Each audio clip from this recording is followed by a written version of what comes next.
माहिती देऊया. So so माहिती देण्यासाठी म्हणून मग मी मृणालिनीला विचारलं होतं, की म्हटलं काकूंना मी फोन करते आणि त्यांची माहिती घेते. सो मी म्हटलं तसं, की आपण सगळ्यांनीच हा अनुभव घेतलाय काकूंबद्दल. म्हणजे किशोरी काकूंना आपण सगळेच ओळखतो आणि she is like the powerhouse of our group. म्हणजे wise old lady who is still young at heart. So ही त्यांची आपण त्यांची ओळख म्हणून आपल्याला सगळ्यांना माहिती आहे.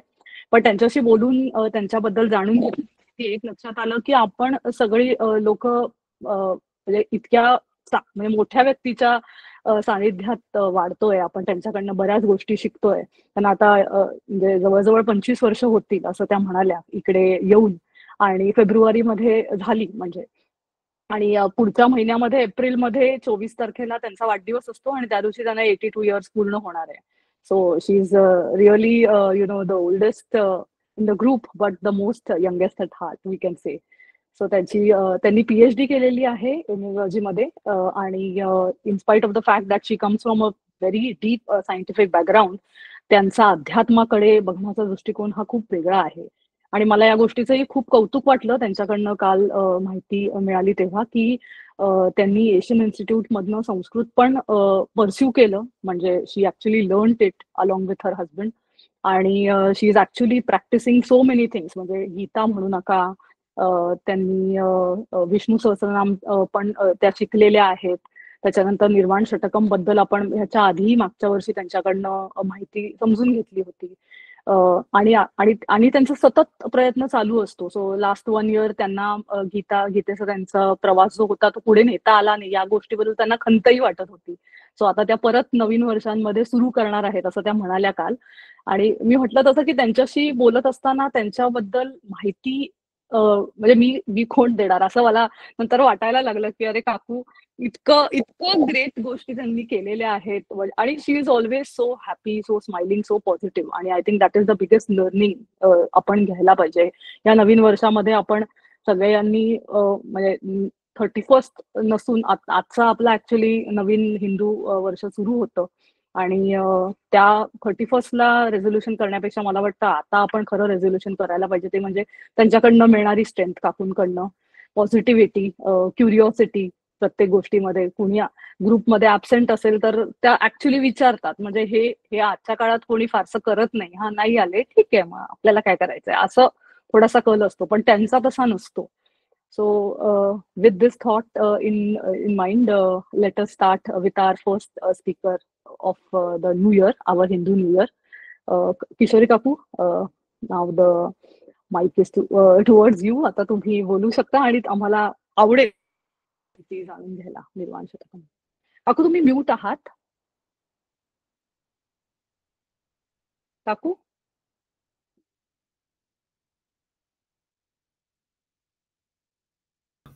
Thank you for the introduction, which was little over the top. I hope I don't disappoint you. Actually फार माहिती नाही दिली मी म्हटलं की काहीतरी चूक होऊ शकते डेटची किंवा एकच करेक्शन करू इच्छिते की 25 वर्ष नसून 50 वर्ष झालेली आहेत. सॉरी 50 वर्ष झाली आहेत. बरं, मग सुरू करूया. प्रार्थनेने सुरुवात करते. ओम असतो मा सद्गमय तमसो मा ज्योतिर्गमय मृत्योर्मा मृतंगमय. ओम शांति शांति शांति. Lead me from unreal to real, from darkness to light, and from death to immortality. Peace, peace, peace. आजच्या कार्यक्रमात उपस्थित असलेल्या सर्वांचं अभिनंदन. आणि 2 वर्षापासून अध्यात्मवारी जे चालक आहेत, मृणालिनी, श्रुती, यशा, अनघा, ह्या सगळ्यांना माझे धन्यवाद. तिने म्हटल्याप्रमाणे आजचा विषय आहे निर्वाण षटकम.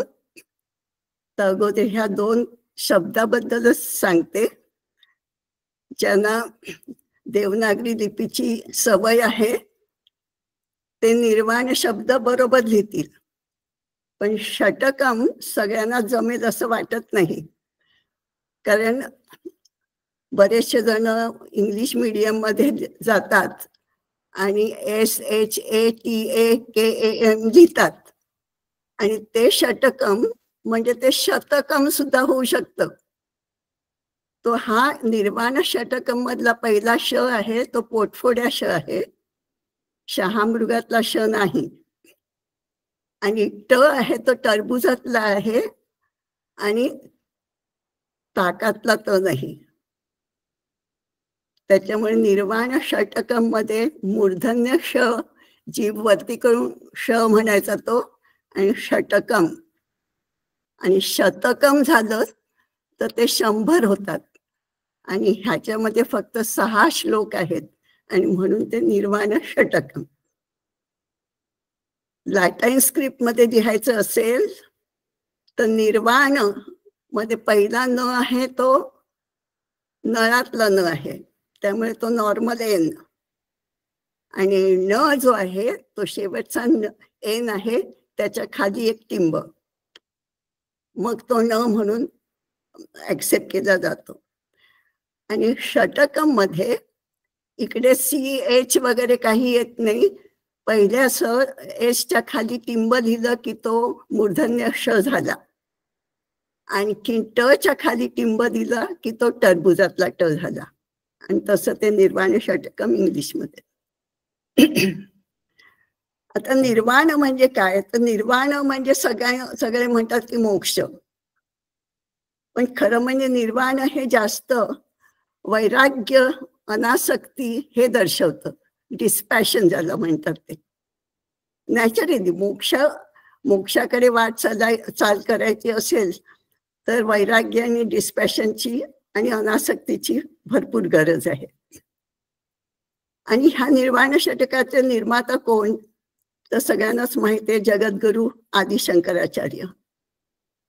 हे साधारणपणे 1200 वर्षापूर्वी होते. माहिती आहे की आपली सगळीच ही पूर्वीची मोठी माणसं जे काही साहित्य लिहित त्याच्या खाली आपलं नाव लिहित नसत, तारीख घालत नसत. त्याच्यामुळे हे शंकराचार्यांचं आहे की नाही ह्याच्यावर सुद्धा कधी कधी दुमत असतात त्यांच्या काही ह्याच्याबद्दल. पण त्यांची स्टाईल इतकी अचूक आहे की मला असं वाटतं की जे काही त्यांच्या नावाने साहित्य आहे ते त्यांचंच आहे असं समजायला हरकत नाही. आणि त्यांचं साहित्य म्हणजे 3 प्रकारचं त्यांनी साहित्य केलं. एक काय तर भाष्य, म्हणजे ज्याला कॉमेंट्रीज म्हणतात. त्यांनी कॉमेंट्रीज लिहिलेली 10 महत्वाच्या उपनिषदांवरती. नंतर ब्रह्मसूत्र ह्याच्यावर लिहिली, आणि भगवद्गीता.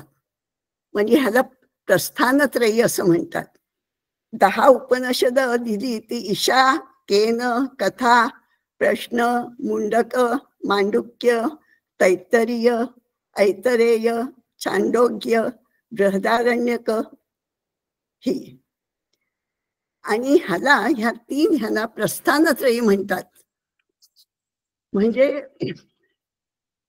ती जर का तुम्ही वाचलीत तर म्हणजे तुम्हाला हिंदू धर्माचं सगळं कळलं असं म्हणायला हरकत नाही. म्हणजे प्रस्थानत्रयी म्हणजे इंग्लिशमध्ये म्हणायचं, कारण ह्या गोष्टी मराठीत सांगायला खूप बोजड वाटतात. म्हणजे these R 3 canonical tests of theology having epistemic authority of especially of Vedanta schools. आता एपिस्टेमियोलॉजी म्हणजे काय, तर philosophical study of the nature, origin and limits of human knowledge. पहा, study of nature, origin and limits of human knowledge. आणि हे प्रस्थानत्रयी आहे ते म्हणजे एपिस्टेमियोलॉजिकली सुद्धा इट इज अ ॲक्सेप्टेड, म्हणजे it is the text scriptures for Vedanta.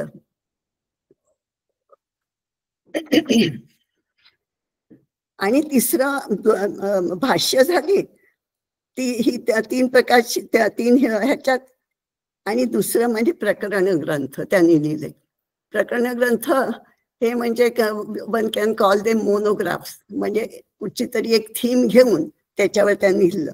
आणि आजचे हे निर्वाण षटक हे वन ऑफ द प्रकरण ग्रंथ आहे. आणि हे प्रकरण ग्रंथ जे त्यांनी लिहिले ते काही प्रकरण ग्रंथ इतके मोठे आहेत की त्याच्यामध्ये 1000 श्लोक आहेत, तर एक आहे त्याच्यात फक्त अर्धा श्लोक आहे, म्हणजे gist of what he wanted to say. आणि त्याखेरीज बरीचशी भक्तिपर स्तोत्र आपल्याला माहिती आहे, भज गोविंदम, आनंद लहरी, सौंदर्य लहरी वगैरे. आणखीन ते इतके मोठे म्हणजे जगद्गुरु आणि आचार्य, कारण ब्रह्मसूत्राचं वर्क ज्यांनी भाष्य दिलं त्यांना आचार्य पदवी मिळते. आणि म्हणजे म्हणून त्यांना ते आचार्य शंकराचार्य झाले. आणि जगद्गुरु का, तर अद्वैत वेदांत हा इतका म्हणजे ज्ञान मार्गाचं ते लक्षण आहे. साध्या सुद्धा माणसाला ते शक्य नाही असंच म्हणायला चालते. आणि तरी पण त्यांनी आपल्यासारख्या साध्या लोकांसाठी भक्तिपर स्तोत्र लिहून किंवा अशी षटकम आणि पंचकम वगैरे लिहून खूपच ओळख करून दिली आपल्या तत्वज्ञानाची, आपल्या दर्शनशास्त्राची. आता एवढं सांगितल्यावर मला असं वाटतं की ती मी जे ऑडिओ दिलेला आहे तो तुम्ही लावावा, तो ऐकला सगळ्यांनी की मग मी त्या श्लोकांच्यावर माहिती देते. कोण लावणार आहे? तुम्ही आता सगळ्यांना स्क्रीन शेअर करतेय. हा, मला तुम्ही सांगा आवाज येतोय की नाही. श्रुती, लीना, बरं. मला एकच मिनिट. सांगतो.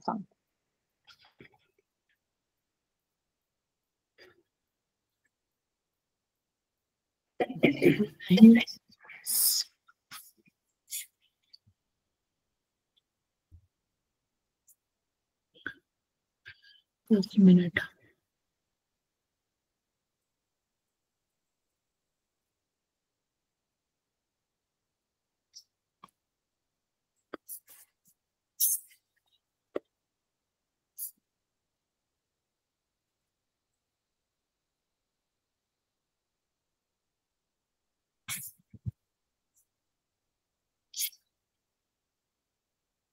आवाज येतोय का?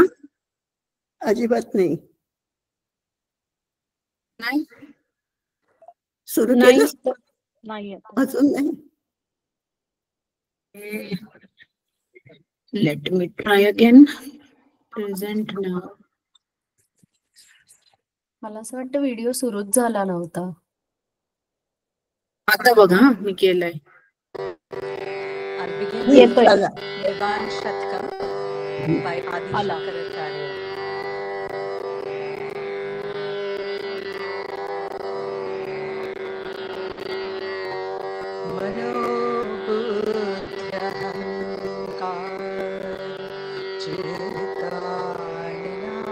नाही, छान नाही येते.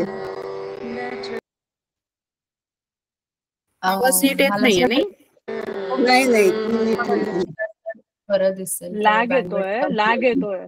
हा, लॅग मुळे होतंय वाटतं. खरखर पण काय येते. करता येईल लीना?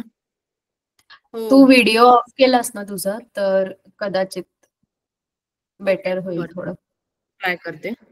हा.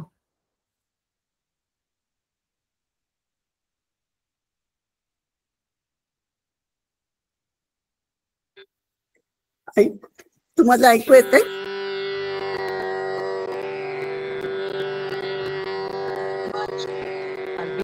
येतोय पण अजूनही तसंच आहे.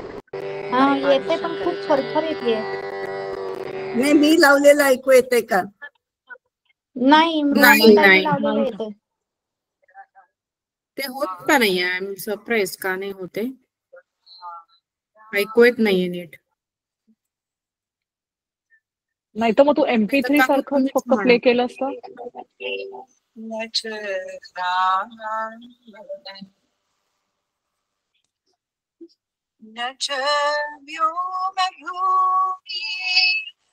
काकूंचं येतंय. येतोय? हो हो. येतोय येतोय.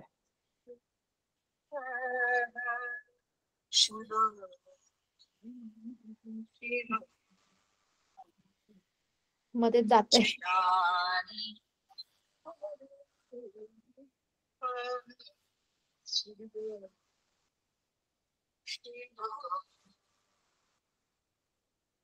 न च प्राणसंज्ञो न वै पञ्चवाय न वा सप्तधातुर्पञ्चकोश न वा पाणिपादौ न चोपस्थपायु चिदानन्दरूप शिवोऽहं चिदानन्दरूप शिवोऽहं न मे द्वेषरागो न मे लोभमोहौ मदो नैर्वात्सल्य भावः न धर्मो न चार्थो न कामो न मोक्षः चिदानन्द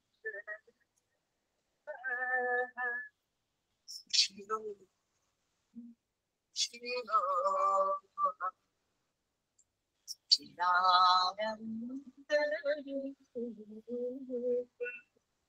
शिवोऽहं शिवोऽहं न पुण्यं न पापं न सौख्यं न दुःखं न मन्त्रो न तीर्थं न वेदा न यज्ञा अहं भोजनं नैव भोज्यं भोक्ता चिदानन्द शिव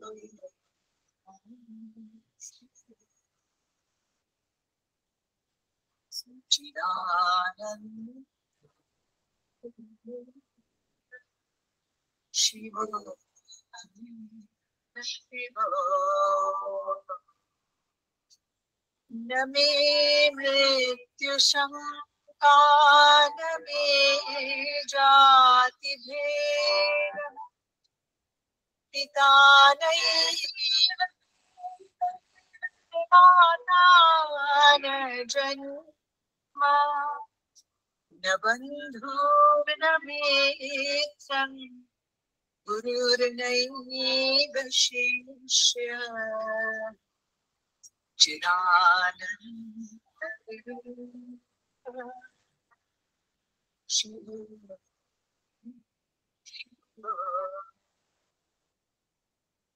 चिदानन्द शिव शिव अहं निर्विकल्पो निराकारः विभूत्याप्त सर्वत्र सर्वेन्द्रियाणा सदा मे समर्पण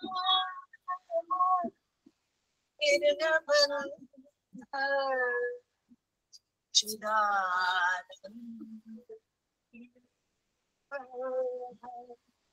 शिव शिव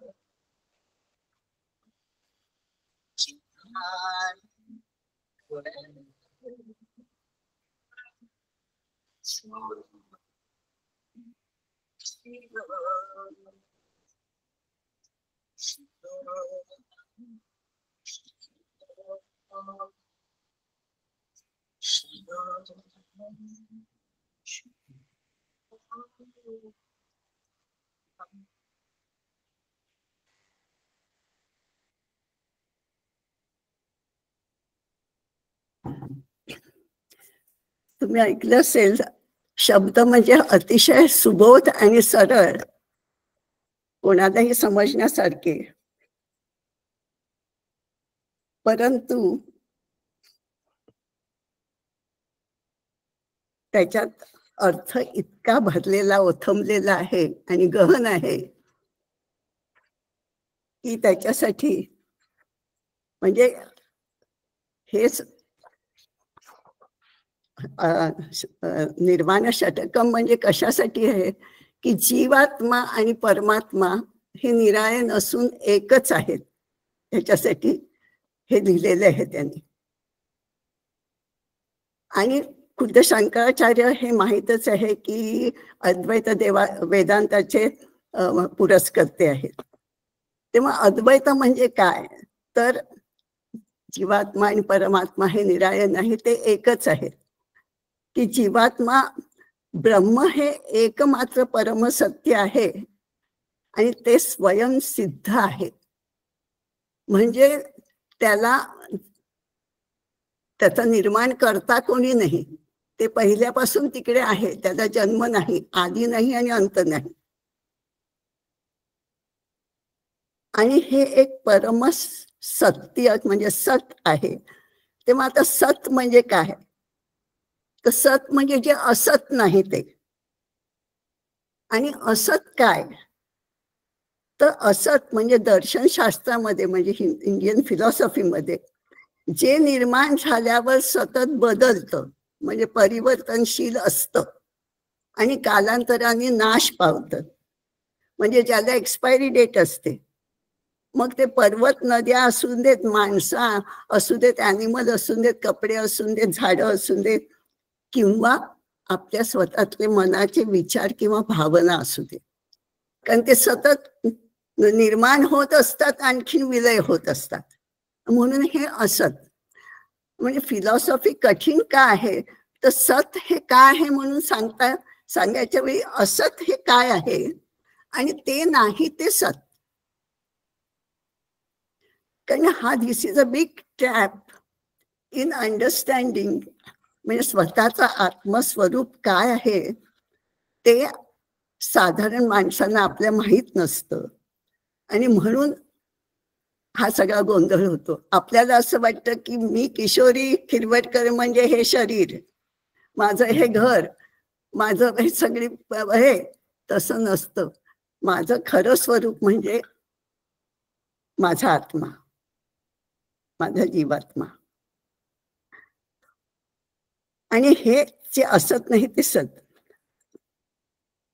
आता सत हे अज आहे, त्याला जन्म नाही, ते सनातन आहे, म्हणजे ते it was always there and it will always be there. ते बदलत नाही, ते अविकारी आहे, ते अक्षय आहे, अव्यक्त आहे. आणि म्हणून सत आणि चित म्हणजे चैतन्य जे आपल्यामध्ये असतं ते, आणखीन आनंद, म्हणजे हे सच, चित आणि आनंद. आणि हे सगळं समजवण्यासाठी म्हणून अगोदर मला असं वाटतं की मी अगोदर काही तुम्हाला आपल्या वैदिक संस्कृती किंवा आपल्या धर्माची जी कॉन्सेप्ट आहेत ती अगोदर समजावून सांगते, म्हणजे हे सांगणं थोडं सोपं होईल. की अंतःकरण, अंतःकरण म्हणजे काय, सॉरी इथे काय झालं,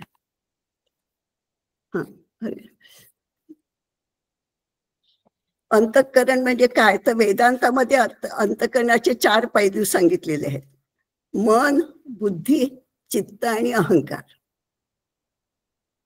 आता मन म्हणजे मनन करतं, बुद्धी निर्णय घेते, चित्त म्हणजे काय तर ह्याच्यात संबंध आपले एक्सपिरियन्सेस भावनांचा कोठार स्टोअर हाऊस, आणि अहंकार हा आपण इंग्लिशमध्ये इगो म्हणतो, परंतु काही काय झालं ऐकू येते? हो काकू ऐकू येतंय व्यवस्थित, हो पण अगदी इथे व्यवस्थित ऐकू माझं येतं. दिसतायत हो. हॅलो. अरे काकू हा येतील.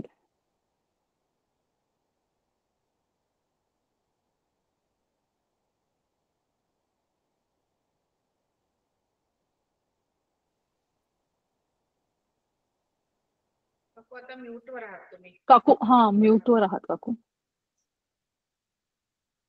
काकू म्यूट वर आहात तुम्ही, ऐकू नाही येते. काकू, किशोरी काकू, तुम्ही म्यूट वर आहात. सो तुम्ही जे काय आता बोलत हे होता ते मिस हा झालंय आमचं. मग म्हणजे मन म्हणजे मनन करतं हे सांगितलं होतं का? बुद्धी निर्णय घेते आणि अहंकारवर आलं होतं आपण. अहंकार, हा अहंकार पर्यंत पोहोचलो. तर अहंकार म्हणजे आपण इंग्लिशमध्ये इगो म्हणतो, तो नाही, तो इगो नाही. तर अहंकार म्हणजे कर्ता ह्या दृष्टीने. म्हणजे एक उदाहरण देऊन ह्याचा स्पष्ट अर्थ होईल की समजा तुम्ही रस्त्यावरनं चालत असताना दुरून कोणतरी येत असेल, तर तुम्ही बघितल्यावर तुमचं मन लगेच विचार करायला लागतं, ही शांती असेल का? आणखीन ते मनन करतं, ही शांती असेल का? तोपर्यंत तुम्ही ती समोरून येते आणि तुम्ही पुढे जाताय. मग ठरवते की हो ती शांतीच दिसते जरा जवळ आल्याबरोबर. मग बुद्धी निर्णय घेते की तिच्याशी मला बोलायचंय म्हणून. आणि तो निर्णय कसा घेते तर चित्तामध्ये जे स्टोअर करून ठेवलेले असतात भावना, 2 आठवड्यापूर्वी पार्टीमध्ये भेटले होते मी तिला, तिच्याशी मला बोलायचंय. आणि म्हणून तुम्ही ज्यावेळी पुढे जाऊन तिला हात देऊन तिच्याशी बोलता त्यावेळी तुम्ही करते झालात, तुम्ही बोललात अहंकार. आणि अहंकार कधी येतो? ज्यावेळी मनुष्य जे काही करतो ते मी करतो असं म्हणतो, त्यावेळी तो तिकडे तो अहंकार येतो की मी करता, आणि खरं करता करविता दुसराच असतो कोणीतरी, आणि आपण फक्त इन्स्ट्रुमेंट असतो.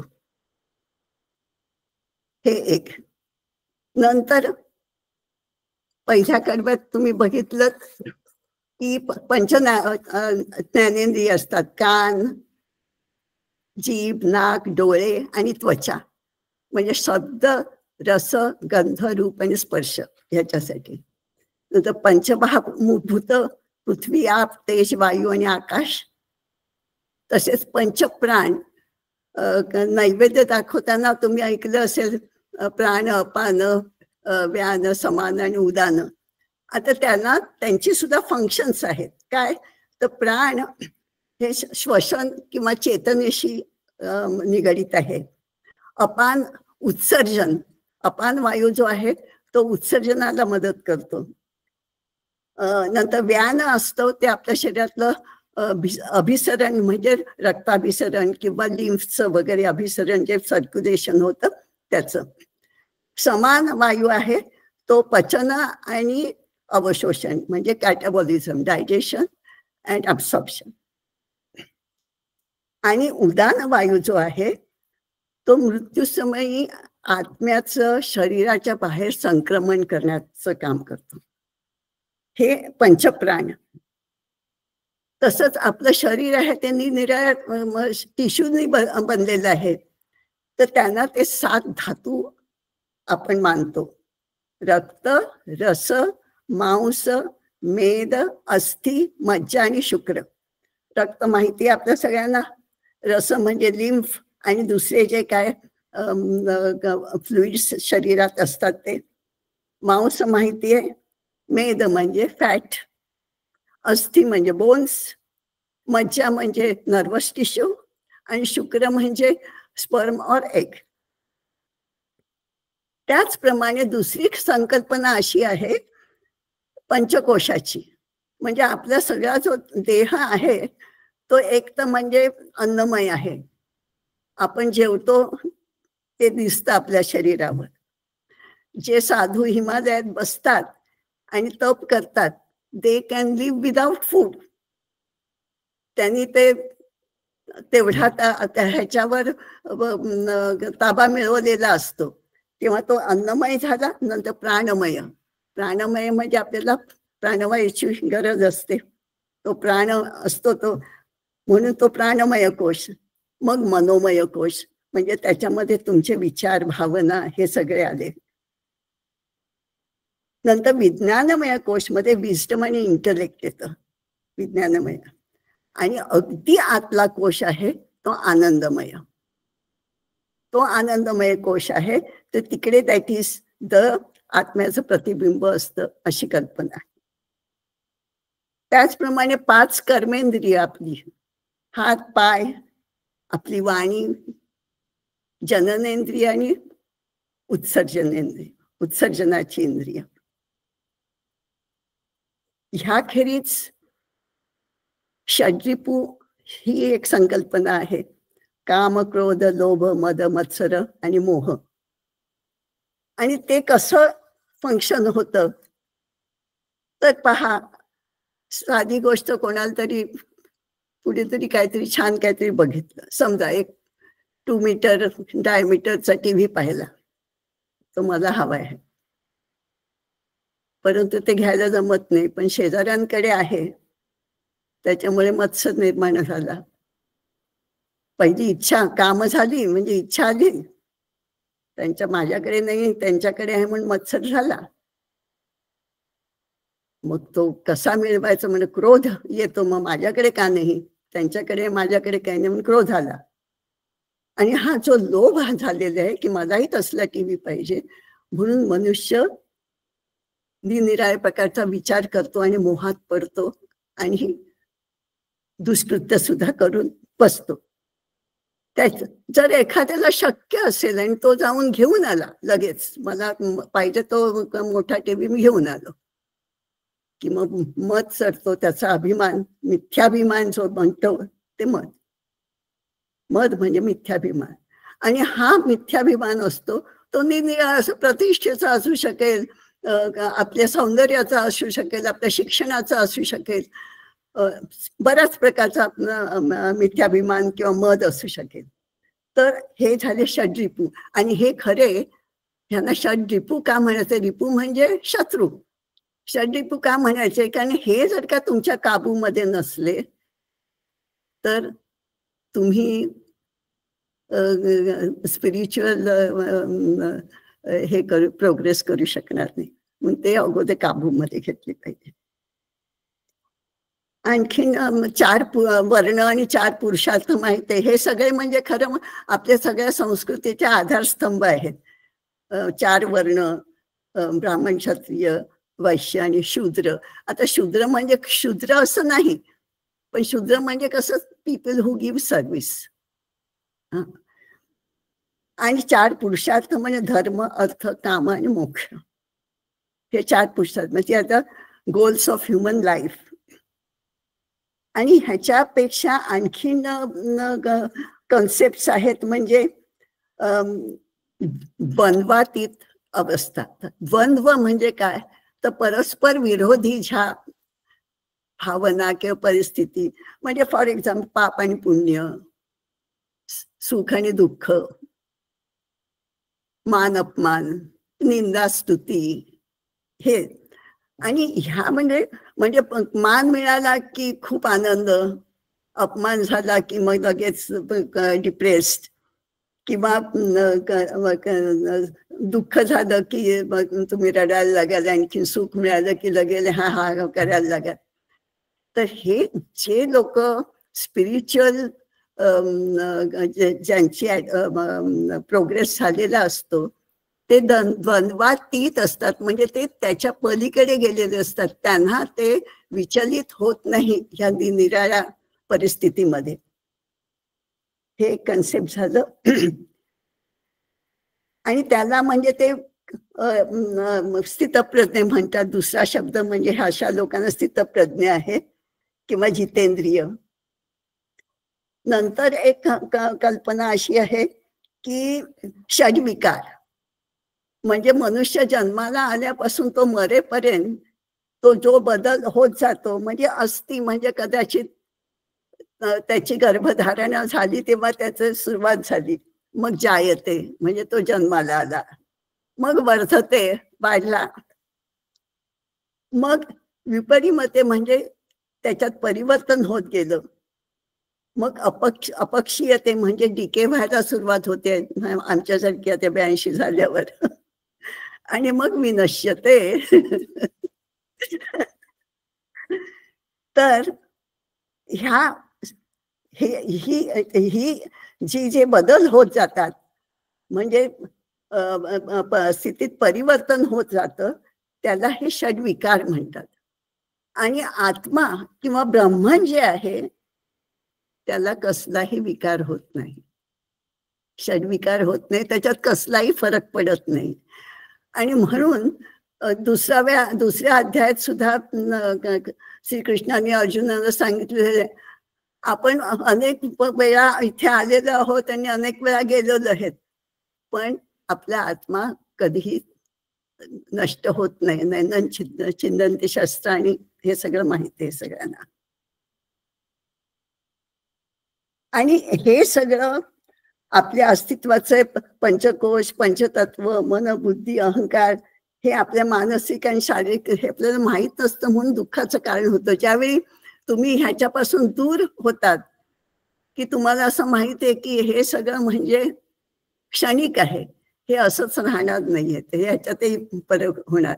आणि त्यामुळे साधी साधी माणसं म्हणतात सुद्धा हे असंच राहणार नाहीये, चांगले दिवस येतील, असं म्हणून ते आपलं समाधान करून घेतातही. आता आपण एक एक हे बघूया.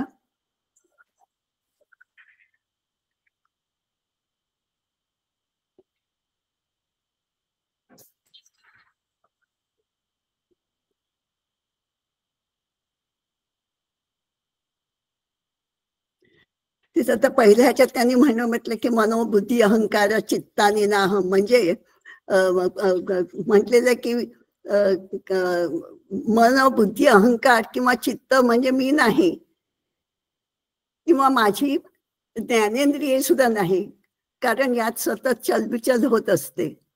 आणि ज्या पंचमहाभूतापासून हे शरीर निर्माण झालेले आहे, म्हणजे न व्योम भूमी, न तैजो, न वायू, ते सुद्धा मी नाही आहे. तर मी शुद्ध चिदानंद ब्रह्मन आहे. आता शिवोहम, शिव इथे हा शिव म्हणजे आपला शंकर महादेव नाही, तर संस्कृतमध्ये शिव म्हणजे ब्रह्मन किंवा समथिंग ऑस्पिशियस.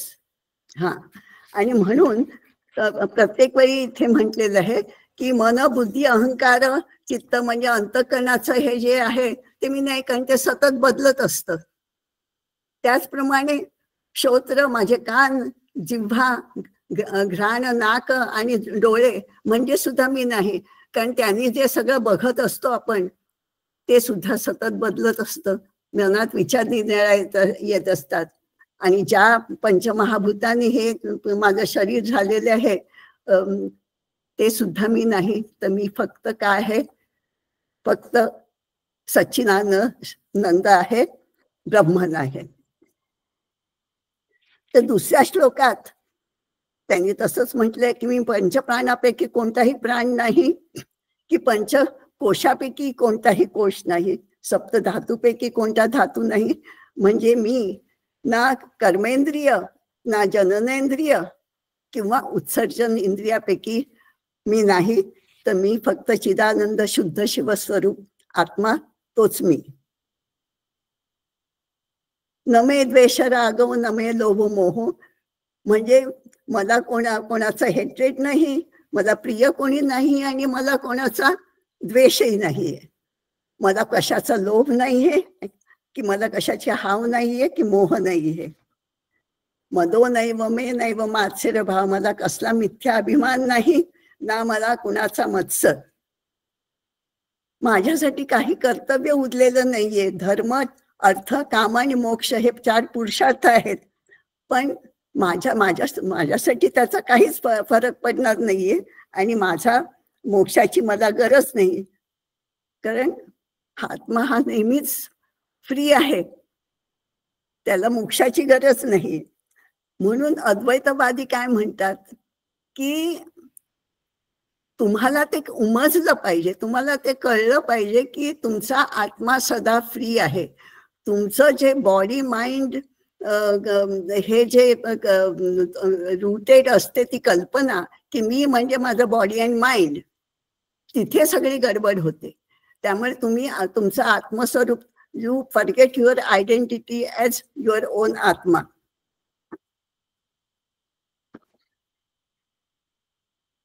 त्याचप्रमाणे पुढे न पाप न पुण्य, मला मंत्रांची गरज नाही, की तीर्थयात्रा करायची गरज नाही, की होम हवन करायची गरज नाही.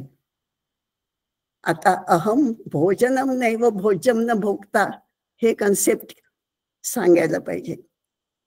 आता भोजनम म्हणजे इथे भोजन करण्याची क्रिया, म्हणजे काही तुम्ही करता त्यावेळी त्याच्यात 3 गोष्टी येतात.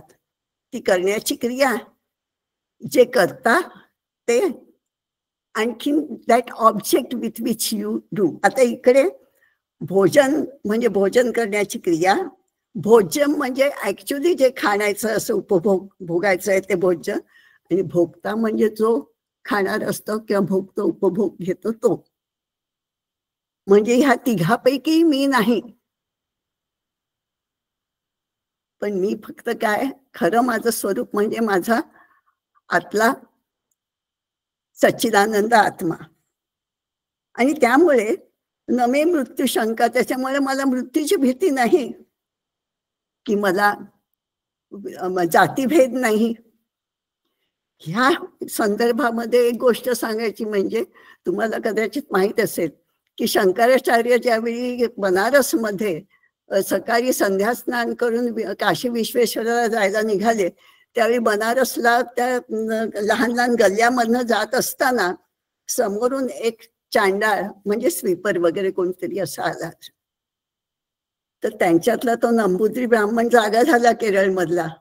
ते सुचिरभूत होऊन देवळात चालले होते आणि समोरून आला हा चांडाळ. त्याला दूर जा म्हणून हटकायला लागले. तेव्हा त्या चांडाळाने विचारलं की अन्नमय शरीरापासून अन्नमय शरीर दूर करू की चैतन्यापासून चैतन्य दूर करू, काय करू ते हे द्विजवर, हे ब्राह्मणा मोठ्या, ते तुम्हाला सांग. असं म्हटल्यावर त्या चांडाळांनी त्यांचे डोळे उघडले की अद्वैत तत्वज्ञानाचे हे मोठे हे पुरस्कर्ते, आणि एका चांडाळाने विचारलं की अन्नमय शरीरापासून अन्नमय शरीर दूर करू की चैतन्यापासून चैतन्य दूर करू. आणि म्हणून यांनी इथे म्हटलेलं आहे की मला मृत्यूची भीती नाही आणि मला जाती भेद नाही, कारण सगळ्यामध्ये जे एकच ब्रह्मन आहे.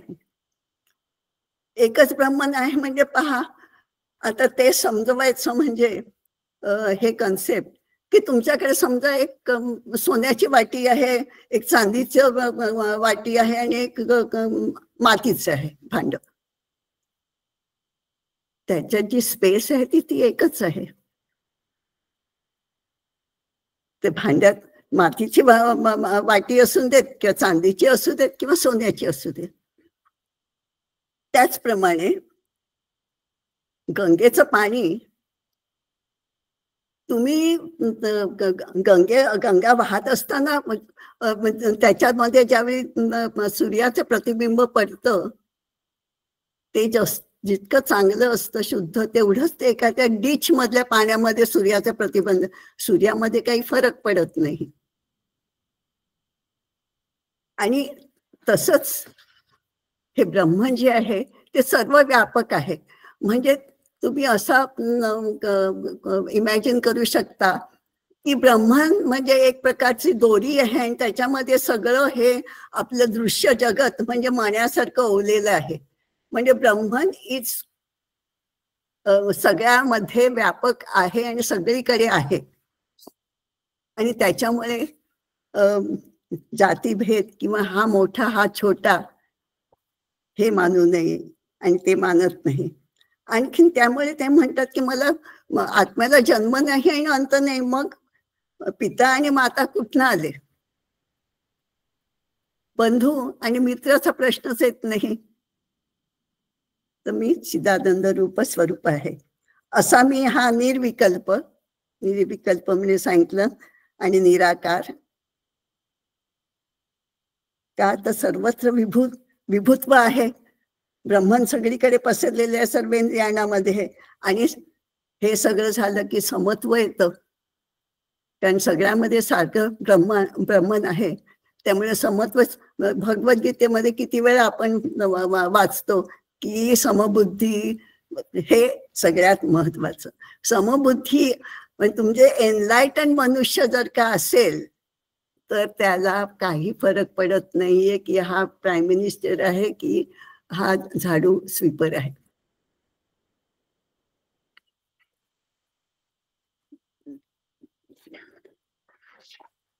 बस आणखीन आणि हेच म्हणजे तत्वज्ञान म्हणजे काय, आपल्या वेदांमध्ये जी महावाक्य आहेत ती परत परत तेच सांगत असतात. काय सांगत असतात तर ऋग्वेदामध्ये ऐतरेय उपनिषद आहे, त्याच्यामध्ये दिले प्रज्ञानम ब्रह्मम. म्हणजे ज्ञान म्हणजे सगळं कसलं ज्ञान तर आत्मज्ञान, की आत्मा अमर आहे आणि जीव नाशवंत आहे. हे महावाक्य झालं ऐतरेय उपनिषद मधलं की जे ऋग्वेदामधलं आहे. यजुर्वेदामध्ये बृहदारण्य उपनिषदामध्ये आहे अहम ब्रह्मास्मी.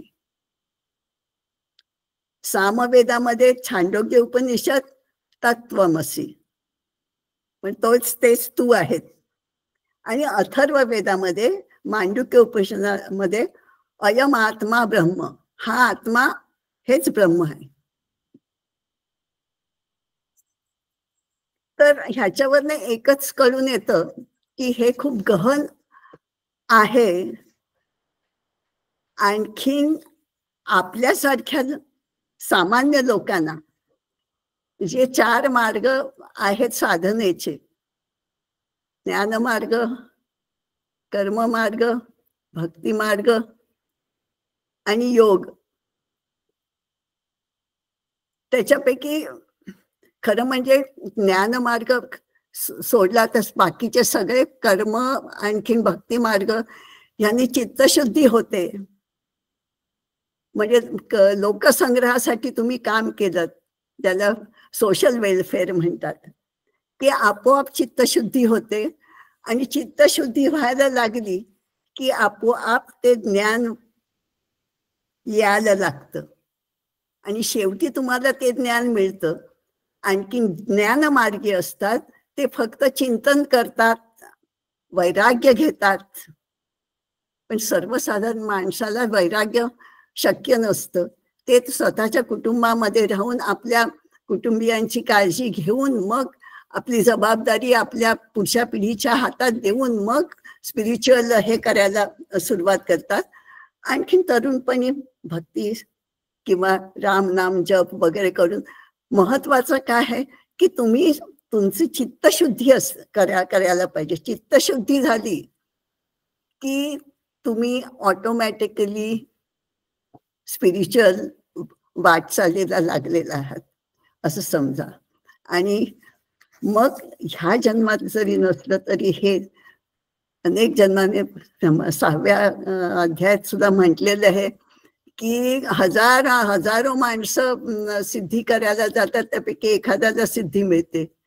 आणि त्याच्यातल्याही अगदी क्वचितच अशा सिद्धी मिळालेल्या माणसापैकी क्वचितच एखाद्याला माझं खरं स्वरूप कळलेलं असतं. त्याच्यामुळे आत्मस्वरूप खऱ्या अर्थाने उमजणं हे अत्यंत कठीण आहे आणि कुठेतरी सुरुवात माणसाने केली पाहिजे आणि ती आपण केलेली आहे असं मला वाटतं. आणखीन with this I will stop.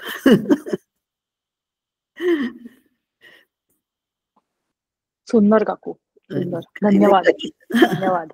म्हणजे आज नवीन वर्षाची सुरुवात आपण काकूंच्या व्याख्यानाने केली. म्हणजे मृणालिनीचं खूपच कौतुक की त्यांनी आपल्यासाठी प्रत्येक दिवसाला नवीन अशी छान व्याख्यानं ठेवलीत. पण मला वाटतं काकूंच्या आजच्या ह्याच्यातून म्हणजे अश्विनी ताईंना एक प्रश्न आहे, पण मी फक्त एकच वाक्य म्हणेन की आज मी एक नवीन गोष्ट शिकले, जे काकूंनी त्यांच्या उदाहरणातनं सांगितली की अहंकार नसून तो अहमकार आहे. म्हणजे मला आता असं काहीतरी स्टेप घ्यायची जी चांगली वाईट माझ्या अनुभवावरनं किंवा माझ्या चित्तावरनं मी ठरवणार, पण ती स्टेप मी स्वतः घ्यायची आहे आणि ती चांगलीच असली पाहिजे. कारण आपण आता सगळेच जण the actual song of self म्हणजे आत्मन आणि ह्या सगळ्याबद्दल खरंच आपली वाटचाल आपण सुरू करतोय. तर ऍटलिस्ट ही एक नवीन गोष्ट मी तरी सुरू करणार आहे की माझ्यापासून मी चांगल्या गोष्टीची सुरुवात करणार. थँक्यू काकू, थँक्यू सो मच. अश्विनी ताई, तुम्हाला काही सांगायचं आहे का? प्रश्न आहे काकूंसाठी? नाही, ऐकू येत नाहीये प्रश्न म्हणण्यापेक्षा तुम्ही तुमचं. हा, खूपच छान वाटलं सगळं ऐकून. Thank you, thank you. नाही म्हणजे तुम्ही सुद्धा सजेशन्स देऊ शकता, माझं काही आणखीन त्याच्यात काही ऍड करायचं असेल तर. आणि खरं सांगायचं म्हणजे मी म्हटल्याप्रमाणे ते इतकं सुलभ आणि सुबोध आहे, पण त्याच्यातलं ते जे तत्वज्ञान आहे ते उमजायला पाहिजे. खरंय, खरंय, खरंय, खरंय. धन्यवाद काकू. आणि मृणालिनी, आता मी मृणालिनीकडे म्हणजे हे तिला सांगते